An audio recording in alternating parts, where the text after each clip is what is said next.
During the Xbox 360 era of consoles, horde modes were all the rage.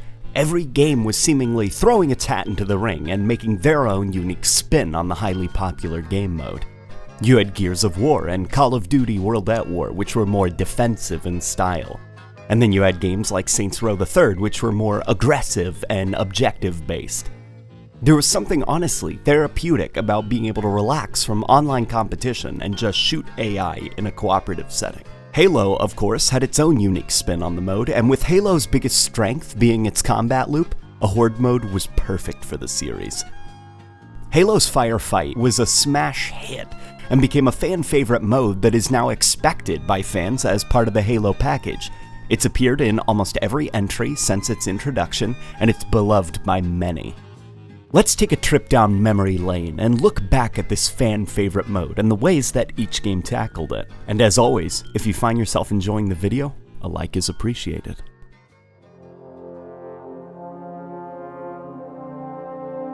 Originally planned for Halo 3, Firefight was introduced to Halo for the first time in Halo 3 ODST. The goal of the mode was to survive as many sets as you could until you ran out of lives and succumbed to the Covenant army.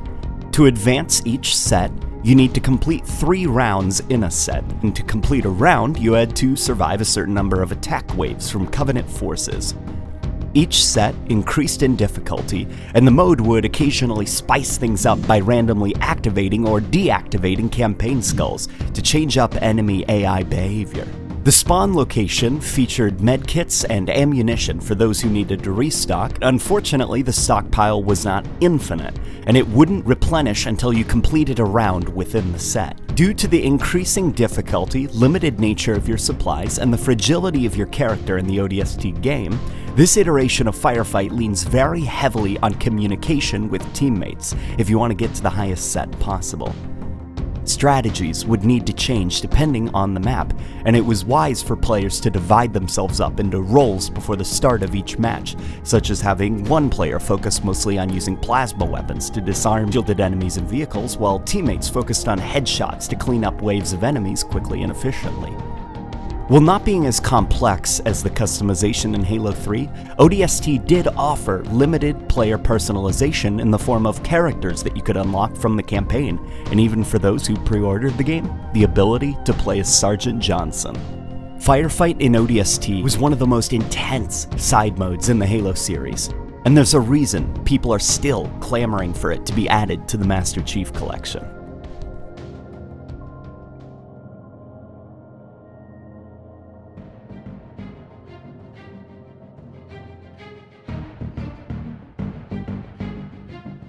With the release of Halo Reach in 2010 came Firefight 2.0, a more arcadey, casual, and competitive take on the gritty defense formula of ODST. While utilizing the same system of rounds and sets, Reach's Firefight offered many different versions thanks to the ability for players to customize how the enemy waves would be handled, challenges that each round presented to you, as well as objectives such as generator defense. The mode was a lot easier than it was in ODST, and due to it not focusing so much on survival anymore, it was more of a race to rack up your score before the match was over. This was further pushed in modes such as Arcade Firefight and Gruntpocalypse. There was an experimental mode in the form of Firefight Versus, which pitted elite players and their AI against Spartan players. It was a lot more experimental in nature and really rough around the edges. It didn't catch on. In order to help players feel justified in investing time into the Firefight mode, weekly and daily challenges were available in Firefight, and your custom character's armor and voice would be available for all to see in the mode. A classic Firefight mode was available for those who preferred ODST's version, but due to Reach's handling of weapon recoil, the sandbox, enemy AI, and various other factors, it's actually pretty hard to replicate the more survival feeling of the ODST version. On an interesting note, with the release of Combat Evolved Anniversary, Reach got a new DLC map for Firefight in the form of Installation 04, which is the only map actually to feature friendly AIs. It's a recreation of a familiar location in the campaign of Combat Evolved using Reach's artistic direction, and it's a fan favorite Reach Firefight map. Firefight 2.0 may not offer the same nail-biting strategic horde defense of ODST, but it does offer an incredibly customizable and relaxing arcade shooter experience. I don't think the name Firefight 2.0 is appropriate for it because it implies that it's better than what came before, when really, it's just a different take on it. And those who enjoyed the different take really enjoy it. Halo's iconic Firefight mode would sadly skip Halo 4 in favor of the experimental Spartan Ops game mode, and then it would also go on to skip the release of Halo 5.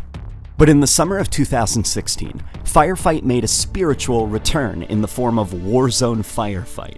Warzone Firefight is, to be frank, a mess of a game mode. It's hard to say why, but given its unpolished nature and the strict deadline of Halo 5's monthly updates, it's entirely possible that the team maintaining post-launch support for Halo 5 just simply didn't have the time or the resources to fully flesh out a proper Firefight game mode, so they kind of had to hack one into Warzone. And honestly, a mod of Warzone is a good way to describe Warzone Firefight. Due to Warzone Firefight's reliance on matchmaking and inability to play in customs, the game mode was retooled so that matches couldn't go on indefinitely.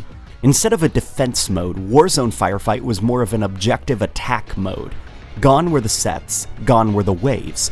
Now all you had to do was complete 5 rounds with randomized objectives, and you were done.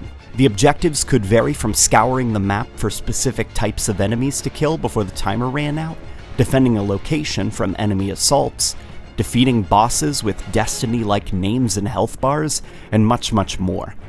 It came in 3 difficulty modes: Heroic, for those who want a more casual experience, Legendary, for a more tense experience, and every weekend Mythic Firefight for something more challenging. Sadly, due to the lower budget vibe and its ties to Warzone and the flaws that come with that mode, Warzone Firefight is a mode with a lot of issues. Halo has a very specific set of rules for how enemies engage the player and what makes up the combat loop, and for the sake of artificial difficulty, Warzone Firefight breaks a lot of these rules in the hopes of making the mode more difficult. Enemies are incredibly hard to get a read on and tend to come across as really cheap when they'll kill you without even looking at you, or pull insta-kill moves out of their pocket without properly telegraphing it to the player. Some enemies don't even drop the weapon they were carrying. Some enemies will ignore the effects of plasma weaponry, and enemy types that the campaign has taught you to approach in a certain way will suddenly behave entirely differently in Warzone. Firefight should be a mode that takes advantage of the Halo combat loop, but due to Warzone Firefight's changes to the enemies, you now can't engage with that combat loop. It's not smart to get close to the enemies, and thanks to their increased health bars and insta-kill capabilities, you'll find most players hiding behind cover at a distance. These problems are escalated in Mythic Firefight because of your inability to regenerate shields without meleeing enemies. Enemies that, at any moment, can bug out and insta-kill you without warning, even lowly enemies like grunts, encouraging you not to get close to them, thus being at odds with the mode itself. You'll also find that due to the rec weapon's importance in the Warzone game mode, players with advanced rec weapons will often find themselves faring much better than those who don't have them, and thanks to the amount of redundant rec weapons that fill up the loot box pool, the mode leans heavily in favor of those who have access to the best weapons, such as the Answer. I do feel it's important for Halo to have those co-op modes for players to escape from competitive matchmaking, and I'm happy that Halo 5 also recognized this and tried to rectify the mistake. But Warzone Firefight wasn't a good answer, in my opinion. The hacked-together nature of the mode just led to a very broken feeling experience that didn't play to the strengths of Halo's combat loop, and instead led to a very frustrating mess. A frustrating mess that could be fun to play when you're bored, but not because it's well designed, because it's certainly not. It's sadly Firefight at its lowest. But little did we know that Warzone Firefight would thankfully just be a simple bump in the otherwise smooth road of Firefight's history.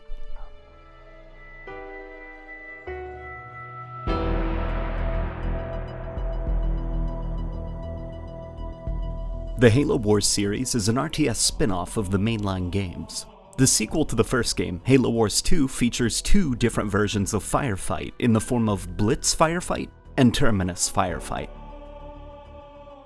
Blitz Firefight is a fast-paced, more arcadey spin that strips down a lot of the complexities of the core gameplay such as base building and resource management in favor of Blitz's card system.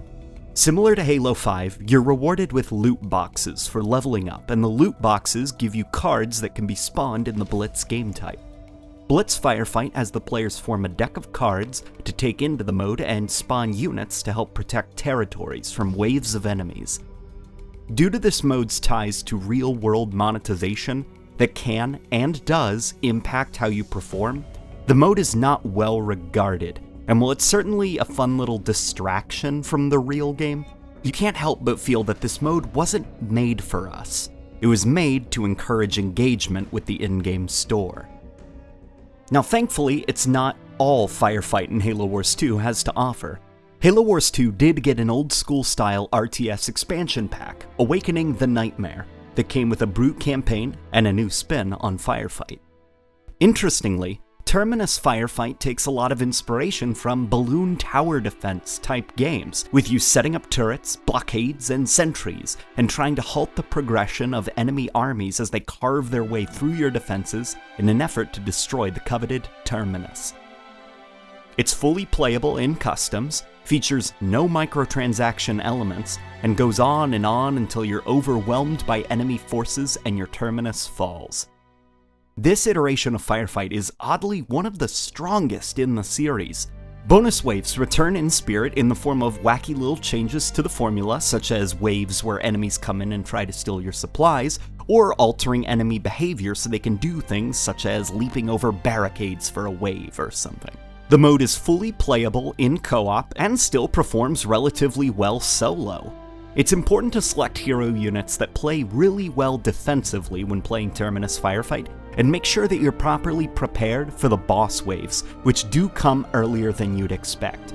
If a boss is able to carve his way through your defenses and you're not able to properly set them back up, you most likely will lose the Terminus. I'd say Terminus Firefight is the most foundationally solid iteration of the Firefight game mode, even if it does cheat a little bit by being a completely different genre of game.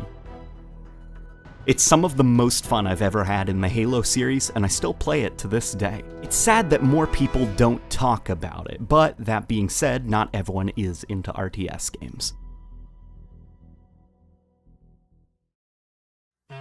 AI game modes allow people to detox from the sweatiness of online play, and some people even prefer it over online play. Firefight is a core part of the Halo experience, and even at its lowest, people still show an interest in simple game modes where you don't need to worry about enemy teams and it can just be you against the world. I'm really hoping that Halo Infinite doesn't make the same mistakes as Halo 5 and launches day one with Firefight, but we'll have to see how that turns out. What's your favorite version of the Firefight game mode, and what would you like the next evolution of video to be on? Sound off in the comments, share if you enjoyed it, and I'll see you guys on the next video.